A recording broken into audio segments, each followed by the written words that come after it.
Hey everybody, it's Miss Motzi, and today is Friday. It was a half day, and we had fifth block and seventh block today. Let's take a look at the agenda. All right, so today is Friday, January 18th. It's an A day. Today was also an early release day. It was a half day. We are in the middle of our weather and climate unit.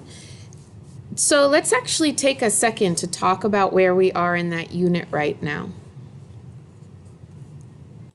So we started the weather and climate unit about 2 weeks ago, and the first day we talked about weather tools and isotherms. We made an isotherm map, and here's a look at that right here. So you remember you used the colored pencils to make a legend, and then you were coding the temperatures and making equal lines of temperature on the weather map. This next day we talked about air pressure. So we were talking about the low pressure systems and the high pressure systems. You might remember taking notes from this set of notes here. And we also, on this day, we were talking a lot about the isobars and the weather maps. And then we were also taking a look at, you probably remember this slide here. We talked about how low pressure is warm, high pressure is cold.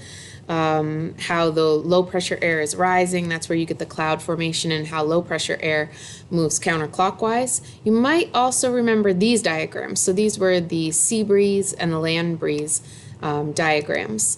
The next day that I saw you, we talked about the air masses and the fronts.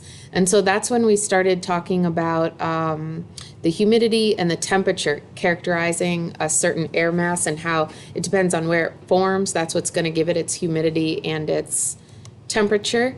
And then today was the day that we started talking about precipitation along fronts. So let's take a look at that agenda again. Our objectives were: I can identify types and origins of air masses, fronts, and accompanying weather. I can predict weather based on cloud type, temperature, and barometric pressure. So we were looking at cold fronts and warm fronts, and we were seeing how certain cloud types actually predict, you can tell by the clouds in the air, what kind of front is coming towards us. And that's also going to determine the type of precipitation or the sorts of storms or rain that you'll get in a certain area. We started off class today with a quiz. That was a 15-point weather tools quiz.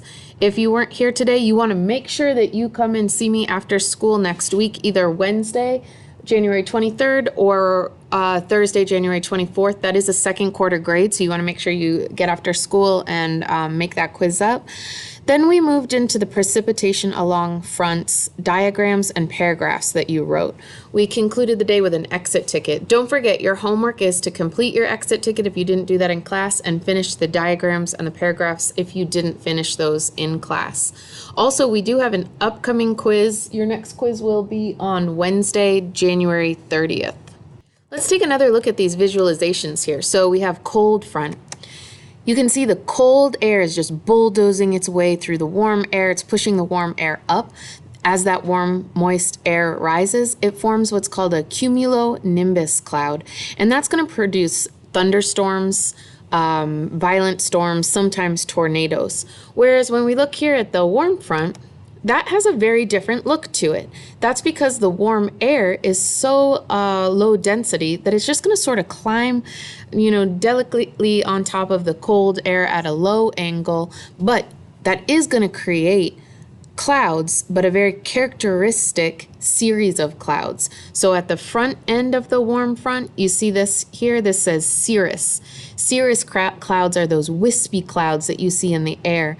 Then you're going to have some cirrostratus, then altostratus, and then finally nimbostratus. Nimbostratus are the rain clouds. So here's another picture of that. This is a cold front on the left-hand side and a warm front on the right-hand side.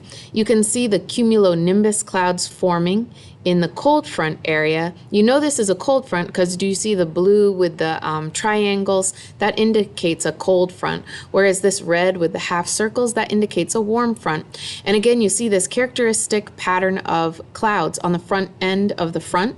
You have cirrus clouds, then they turn into altostratus, and then you have nimbostratus clouds. So when you look look up at the sky and you start identifying the clouds, you can actually yourself tell when a cold front or a warm front is coming through.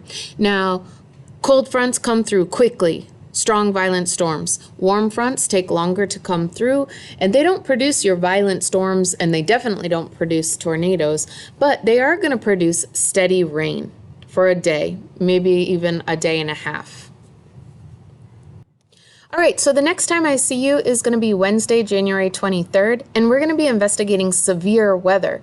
So you're going to be learning about blizzards, hurricanes, tornadoes, and mid-latitude cyclones. Those are just regular storms that come through our area all the time.